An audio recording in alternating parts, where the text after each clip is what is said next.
Impecca refrigerator model RA2138W repairs. Impecca 28-inch freestanding counter-depth top freezer refrigerator with 13.8 cubic feet total capacity, 2 glass shelves, 3.5 cubic feet freezer capacity, right hinge with reversible doors, crisper drawer, automatic defrost, adjustable glass shelves, electronic controls, LED lighting in white. Repairs. For the home, kitchen and beyond, Impecca manufactures appliances that homeowners have come to trust. Even a trustworthy appliance requires occasional maintenance or repair, however. If you're in need of Impecca appliance repair from experienced professionals, your local appliance helper can help. My refrigerator's not cooling. The condenser coils are usually located under the refrigerator. They dissipate heat as refrigerant passes through them. If the condenser coils are dirty, they won't dissipate the heat effectively.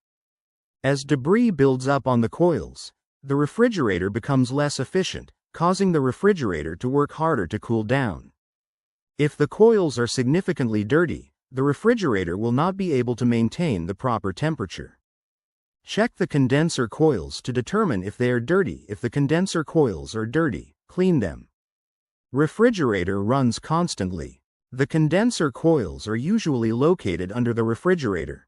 They dissipate heat from the refrigerator as refrigerant passes through them.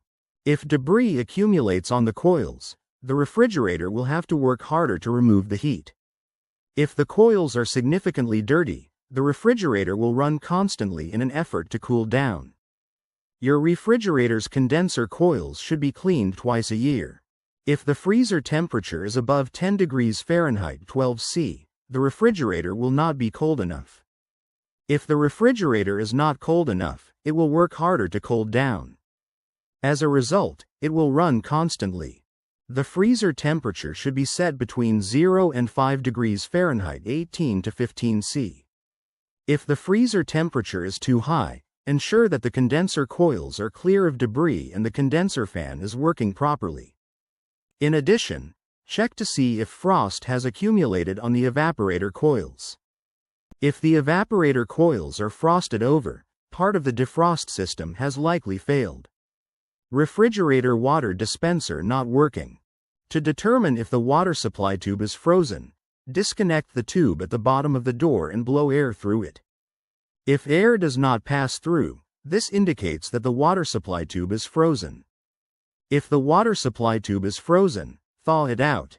In addition, ensure that the freezer is kept at the proper temperature. The freezer temperature should be kept from 0 to 10 degrees Fahrenheit. If the freezer is too cold, the water line may freeze. The water inlet valve opens to supply water to the dispenser. If the water inlet valve is defective, or if the water pressure is too low, the water valve will not open. The valve requires at least 20 psi to function properly. Make sure that the water pressure to the valve is at least 20 psi.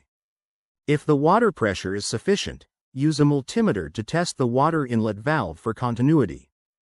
If the water inlet valve does not have continuity, replace it. Refrigerator light not working. The light assembly might be defective. Some manufacturers don't sell the light assembly components separately, and instead require you to purchase the light assembly. The light bulb might be out.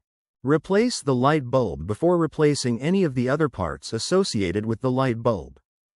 To determine if the door switch is defective, use a multimeter to test it for continuity. If the door switch does not have continuity when activated, replace it. Refrigerator not defrosting. The defrost control board determines how often to run the defrost cycle. If the board fails, the refrigerator will not go into the defrost cycle. Before replacing the defrost control board, first test the defrost heater and defrost thermostat. If the defrost heater and defrost thermostat are working properly, the defrost control board is likely defective. The defrost heater assembly turns on several times throughout the day to melt away any frost that may have accumulated on the evaporator coils.